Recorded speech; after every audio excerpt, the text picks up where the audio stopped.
Good morning, everyone. Welcome to Gulfstream. Today, Ron Nicoletti here. We're starting a Sunday afternoon, a really nice Sunday. Well, it'll be noon in about 7 minutes. The main track is fast. Turf course is firm. You can see a really nice breeze coming out of the southeast, so it should be another fantastic day of racing here. And, guess who won the Kentucky Derby? Bob Baffert. Wouldn't you know it? That's his seventh Kentucky Derby winner. In hindsight, everybody walking around saying, how couldn't I have him on my ticket? And I understand that too because I am one of them. So, Bob Baffert, congratulations to all the connections. We'll talk about that a little later on. As I mentioned at the top of the show here, fast main track, firm turf course. We got 2 pick fives this afternoon, 2 pick fours, and we got a $500,000 jackpot guarantee in the Rainbow Six, which will kick off today in race number 5 with this 10-race card this afternoon. So let's go right into the first race. It's a 6-furlong sprint. These are claiming fillies, 3-year-olds and 4-year-olds and up, who never won 3 races in life. We do have a jockey change on the 5, make the runner Carlos Lugo. The current 6-5 favorite is where I'll start the analysis, and that's Between Dreams, who's stepping up and stretching out. Returned from the layoff to defeat those 2 lifetime claimers last time out, going 5.5 furlongs. Victor Barboza Jr. winning races like that, 24%. And guess who's in the saddle? Paco Lopez coming off a 4-win day yesterday. So Paco, he had 3 on Friday, 4 on Saturday. A couple other horses in the field. The number 4, A Barrio Forever, has been knocking on the door in 3 consecutive races at this level. And I just think needs a little racing luck, and it maybe can be in the winner's circle today. Has not run badly in its previous races. The other horse I had some interest in was the 8, Miss Big Spring, who's hoping to stretch her speed to the wire after dueling for the lead. She yielded late. She finished third, actually, behind A Barrio Forever last time out. The trainer's Javier Negrete. He lightens the load. He's got the apprentice, Gadiel Martinez, getting a break in the weights. Speed, maybe that's the way to go. But as we say, stand now, the number 1 is the big favorite. Race number 2 is where we start 1 of 2 pick fours on the afternoon. Always a popular bet. We're going to do it with a 1-mile maiden claimer, 3-year-olds and up, $20,000. Excuse me. We did go with the number 2 in here, Martini Maker, who's dropping to this level after prompting the eventual winner in that race and finishing a distant second in his 7-furlong career debut. Got a stat on Mr. George Weaver with horses making their second career start, sprints. These are maiden claimers on the dirt. Look at those numbers. He's 7 for 19, 37%, 68% in the money, and his return of investment is $1.87. So always one of my favorite trainers. George Weaver does an excellent job with this move. The number 3, Hard 10, now in the Jeff Engler barn. This is a gelded son of Uncle Mo. He drops to the 20 level today after facing special weight competition with little success. That was while being in the Steve Asmussen barn. So 4-year-old, I like the workout pattern up at Palm Meadows. Certainly got some breeding to be a good horse in here, and you're getting Mario Pino in the saddle today. Number 1, Brett's World, listed as a gelding today, is dropping to this level on the main track, adding blinkers this afternoon after failing to handle those 35 maidens going in his turf debut. That was going to 2-turn mile for Bobby DeBoner. Claimed him a couple of starts back. He's about 20% with the grass to dirt move. So horse that might take a positive step forward going to what looks like its preferred surface today. Our feature race is early today, and it's a good one. It's 5 furlongs on the turf. Fillies and mares, 3 and up. It is the Golden Beach in the field of 6, but a couple of really nice horses in this race. I went with number 3, Miss Aramet, who's going back to the turf after following her victory on the grass in the Lightning City. As a matter of fact, let's go back and look at that performance in the Lightning City up at Tampa Bay. And they're going to see Miss Aramet 8-1 that day, and just got some really nice setup in front. You could see the quarter time of 20-4, and just came rolling nicely to score at 8-1. And then comes back last time. You see just a good performance here, and everybody, the 12 was trying to close, but the race was over by then. So that's Miss Aramet. Now, as I mentioned, goes back to the turf today after following a victory in that race with a game second place finish. That was the rained out Captiva Island going 5 on the slop last time out. It's Eddie Plesa Jr., Paco Lopez, this one a 5-time winner at the distance. So Miss Aramet, I just think it's a nice trip. A couple other horses I use. What about the 6 in here? La Gerta, the Chilean bred. This one was second to Miss Ormet at GP West. That was back in October. Renews the rivalry today. First start since failing to handle the sloppy conditions. That was in the ladies' turf sprint. It was a real sloppy day. That was moved to the main track, of course. Amador Sanchez, Hector Berrios handling the surface switch this afternoon. And then Miss Mashak, a previous winner on the Gulfstream turf, is going to go back to the grass after responding in that first race after the claim by Georgina Baxter with a hard-fought score going 6 furlongs on the dirt. Barney Sharp with horses switching surfaces going from dirt to turf. About 24%. But Miss Ormet is my selection in race number 3. We'll go to the 4th, 5 1/2 furlongs. These are maiden claiming fillies, 3-year-olds, $16,000. Not many scratches on the card today. As far as the body of the race concerned, we got a lot of alsos come out that weren't going to run anyway today. So this one, 5 1/2 furlongs, as I mentioned, these 3-year-old fillies, $16,000. Number 6, Our Love on the Run, is dropping to the 16 level and after setting the pace last time out, finishing 3rd behind a repeat winner called Come On Karen, and in front of a pair of next out winners. That race is becoming a pretty fruitful race. It was a $25,000 state-bred maiden sprint at the distance. So 3 horses have come back at different times and won their next start. And Come On Karen, when winning its second start, was pretty impressive. So keying off that, I went with Our Love on the Run on top of my ticket. The number 4, Warriery. Now, it's dropping to this level. First race since encountering trouble at the start. I was going to show this, but it was back last September. Just, broke from the rail and just, stumbled and then made a left turn, went that way, and then the dance was over. But the reason I mentioned in this horse today is just Terry Pompey has been absolutely on fire. The trainer going to add Lasix. You get the apprentice, Gadiel Martinez. I would have shown the gate work if it was a little closer. It was last September. I'm sure this horse has had plenty of time to get its, come out of the gate in a timely fashion with workouts in the morning. So that horse on my ticket in second. Then hashtag Lucky, shifting its focus to the main track today after a series of sort of so-so performances on the turf. Antonio Wills are back in just 7 days and has Paco handling the surface switch. So Paco looks like he's on a bunch of live mounts again this afternoon. So 6, Our Love on the Run. Number 4, Warriery. And number 5, hashtag Lucky. Going to take a short break. And when I come back, I'll show you my Rainbow Six ticket.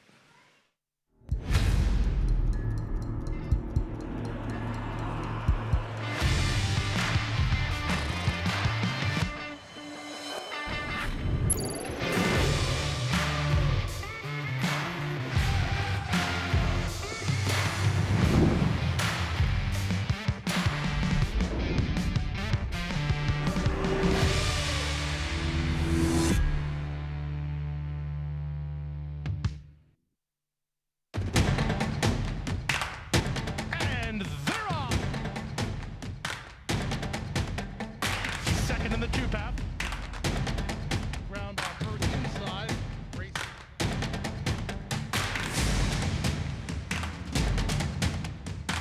A quarter of a mile to go, and he's 6 on top. Last of the 12 as they roll into the backstretch. Welcome back to Gulfstream today. Ron Nicoletti flying solo this afternoon. Now I can say afternoon. It's a minute after noon, a minute after 12. The 5th race is going to be a mile on the turf. They're claimers. They're fillies advanced, 3-year-olds and up, non-winners of 2 in life. 12-5 down to 10-5. We did have a scratch of the 6 and also take out race horses 12 all the way down to 16. With that said, let's take a quick look at my Rainbow Six ticket this afternoon, $38.40. And I went 4 deep in here. This race confused me a little bit. I really like La Russie, that 6 horse that I mentioned is scratch. So I got some coverage in here. A lot of horses changing barns, didn't run badly, ran badly. Ran well last time, so we'll see that plays out. 2 deep in race number 6, really nice race. I went with me and Mr. C, the 5, and the number 8 horse in here, Monforte. And then in race number 7, Happy Constitution and Sweet Pearl for me. And 2 again in race number 8. And in 9th race, I went with Rhino Gold, Zia's Song. And in race number 10 this afternoon, 3 deep with Bulk, Bella Future, and Try Me. I just think it's a pretty formful sequence until if you can get out of the 5th and maybe go deeper in a couple of them. them and use less here if you like the horse that's going to probably be favored in there, and that is the 4 Silvanella, who's moves to the Peter Walder barn after the claim and adds blinkers. You go back and look at this horse's last race. He set the pace. He finished second at this level and distance.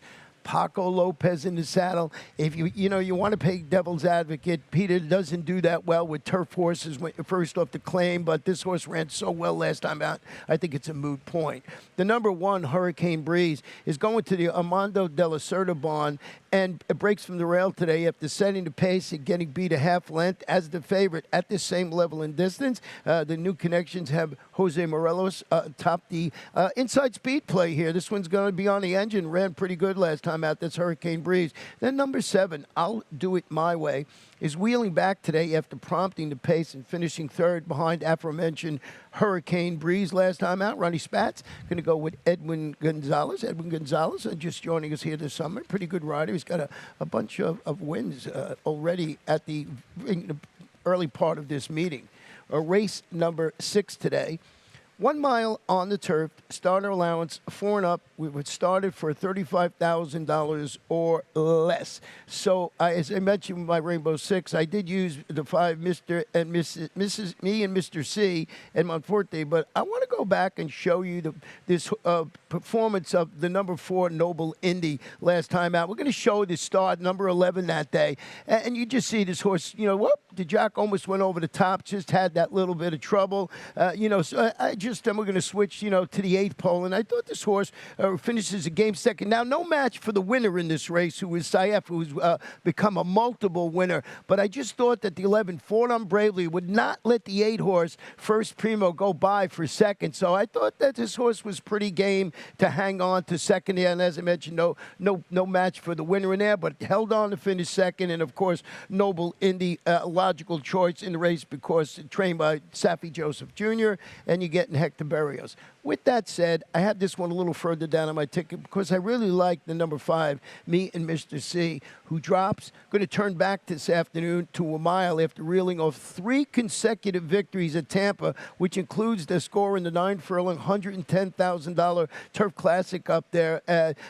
Trainer Mike Maker certainly adds to the appeal. I was just talking about Edwin Gonzalez, and this one is a red-hot son of Kozan. This horse has been in good form. You see Mike Maker, horse in good form. I like the turn back from 9 to a mile. I think that's going to help out today. The number 8, as I mentioned, Monforte, a multiple stakes winner on his favorite course. He's had 9 races here with 5 wins, a second and 2/3. He's making his first start since finishing third behind that repeat winner, Venezuelan Hug. That was in the $75,000 Sunshine Turf here back in January. The trainer is Ruben Gracida. He's pretty good with this type of layoff, a very small sampling. He's 4 for 11, 36% with that 61 to 180-day layoff. We already talked about Noble Indy in this race, who, just think, is going to run well in here for tough outside post last time out and just ran into a buzzsaw called Saif. So Hector Berrios riding for Safi Joseph Jr., so a horse that you really have to give a second look to. I only went too deep in my Rainbow Six. Don't forget that particular race number 6, is where we start the late pick 5. Okay, let's go to race number 7 today. 1 mile allowance optional claimer. Fillies 3-year-olds at the optional claiming price of $75,000. Clean slate, no jockey changes or scratches to let you know about in that race. Happy Constitution is going to depart from the rail after shaking off a trouble start. We'll go back and show you this horse's start, and then we'll switch to the top of the stretch. So we're going to see this horse just gets a little bit of trouble at the start here. You're going to see bobbles at the start. Once again, jockeys, they're so strong to stay on. And I just thought Happy Constitution after that, come to switch to the top of the stretch home. You're going to see this one just, great ride here by Junior Alvarado, just ducks to the inside, and then it is on. It's going to be a battle to the wire, and I just thought it was a good performance with the 4-5 favorite in here. Army Wife is coming up. A Happy Constitution, of course, the number 4, and they just go and run right to the wire, and boy, you can't call this race at the end. It was that close. Right now, it looks like Happy Constitution at the wire. When the smoke cleared, it was Army wife that got the photo in that particular race. So I just thought Happy Constitution, always tough when you break a little bit like that, but I just thought it was a great move, ducking to the inside there. Now, Happy Pearl was fourth behind Happy Constitution. That was on the dirt, 2 starts back. It was a return to the main track after rallying to finish third. That was against those 75 optional claimers going a mile on the turf. We talked about Bobby DeBona going with turf to dirt just a little earlier. He does a good job, about 20%. Lionel Reyes in the saddle. And then Flight to Shanghai, who's another shifting back to the main track today after pressing the pace and fading to finish fourth behind Red Hot 4-time winner Porcano, who's just became a 4-time winner. Did not run that well in the stake yesterday, but otherwise a really hot horse. I mean, Porcano in that race yesterday was stepping up the competition. This level, she's pretty sharp. So we'll see how Flight to Shanghai wins, even though Porcano didn't win that stake yesterday. So Happy Constitution, Sweet Pearl, Flight to Shanghai. Race number 8 this afternoon, about 7 1/2 furlongs on the turf. These are starter optional claimers, 3-year-olds, started for 35 or less. On the tag is $35,000. I went with the number 8 horse in here, I believe is my long shot on the card. I think 6 or 8 to 1. And it's a Special Lee, who's stepping up to face winners after drawing clear in impressive fashion to defeat 35 maidens going a mile. Jane Sabelli, pretty sharp, winning consecutive races, about 24%. You're getting Paco Lopez going for 2 in a row on this horse. Always making that big jump up is a concern, but we'll see how this horse runs this afternoon. The number 6, Thorn, is turning back to 7 1/2 furlongs after stalking the pace throughout and finishing third. Was beaten only a half length against those 35 claimers, going a mile in the 16th for Bobby DeBona. And you get Edgar Zayas handling the turn back. And then Fuego Caliente is turning back slightly after surrendering a late lead when finishing fourth behind that repeat winner called Uncle Fun. Uncle Fun turned out to be a pretty hard knocker, going a mile last time out. Trainer Jeff Engler, Romero Mirage will be in the saddle. Race number 9 today is going to kick off the late daily double, and it's a 5-furlong turf sprint. Allowance optional claimers, fillies, 3-year-olds that could run for that optional claiming price of $75,000. Scratch the number 7 here. Pretty sharp race. I like this race, and it gets some really nice horses in it. I did go with the 5 Rheinagol, who's making her first start since following her maiden victory with a sharp outing at this level and distance in which she vied for the lead and was beaten only a half length when finishing third. During February, Victor Barboza, Edgar Zayas in the saddle today. Thought this horse ran pretty well, and that's a tough group back in February when you're talking about 75 optional claimers in the championship meet. Number 6, Zia's Song, is stepping up to face winners today. First start since breaking a maiden here, going 5 furlongs during February, too. But it's Safi Joseph Jr., and he's pretty sharp, winning consecutive races. And he's got Edwin Gonzalez atop this order of, one of the greatest turf sires, and that is Kitten's Joy. Number 3, Shady Summer, is moving to the turf and getting Lasix after returning from the layoff to finish a chase to pace fourth. That was in the $75,000 any limit, which was contested at 6 furlongs that day on the sealed sloppy track. Carlos David, another guy who's doing an excellent job since he's been here in South Florida. Emissy El Jaramillo handling the surface switch. A nice race, the 9th race. First half of the late double with Rheinagol, Zia's Song, and Shady Summer. We're going to wrap up the week and the day with the 10th race is going to be 5 furlongs on the turf.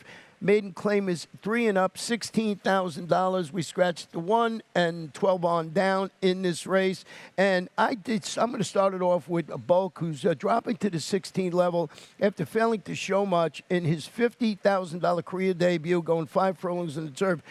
Christophe Camont is the trainer. His son Miguel here deputized while Christophe is up north. The Boyd's Barn has been going real good over the last couple of days, and they're pretty sharp with maidens making their second start, about 20%. Emissy El Jaramillo in the saddle today. Now the number 7, Bella Future, is hoping to keep a straight course. Just going to go back and show you the stretch one where Bella Future comes out. You'll see right there, and Bella Future is the number 1 that day. And is in the duel now with the, Try Me in this race, and it comes out, bumps him a little bit. They sort of knock each other off stride, and now they're dueling to the wire, and it just, they think they're going to win it, but who comes on the outside at 4-1 Coy to upset both of them? But I thought that the Bella Future, a little wishy-washy there in the stretch. Certainly can improve better. And who else is in the race? Try Me, who was the other horse in there.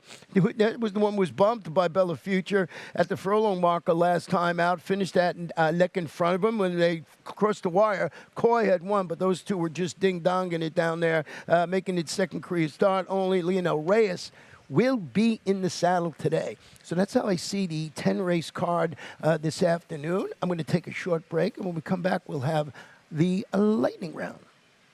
And here comes Point of Entry. Point of Entry's taking the lead. Point of Entry wins.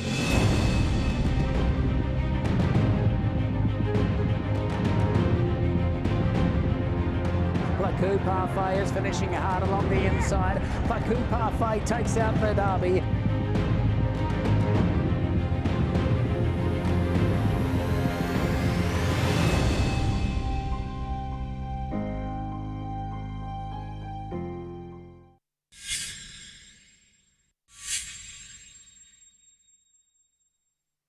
Welcome back. We're going to go through the lightning round, and what better way to start it? We're going to show you the stretch run of the 147th Kentucky Derby, and there it is. They're coming down to the wire, and it's really a battle at the wire. And who is on the lead right there? Goes wire to wire, the one and only John Velasquez to win it for Mr. Bob Baffert, giving Bob Baffert his 7th Kentucky Derby victory. Johnny V win 2 derbies in a row. He won that one last year, if you remember, when it was at a different date because of the COVID situation.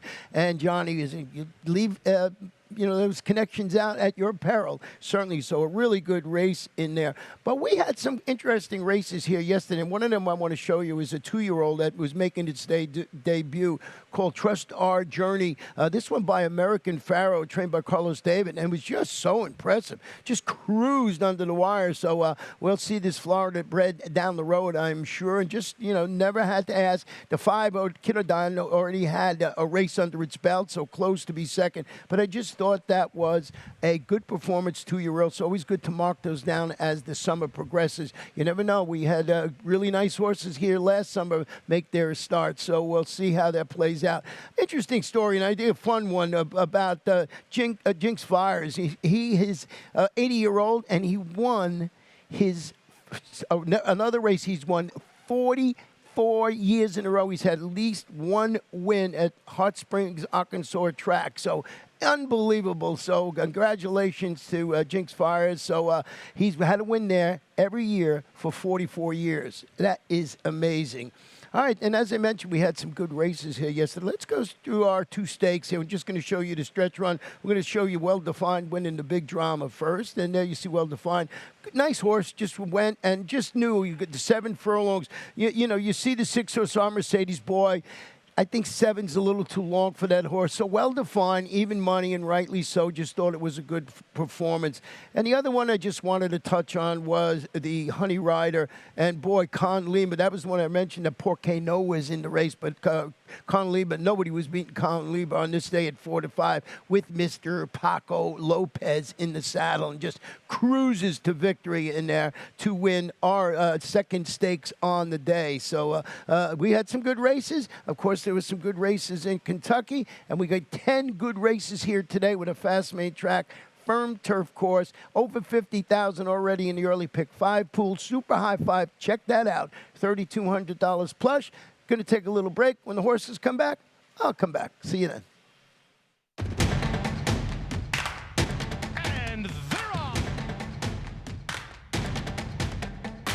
Second in the 2-path.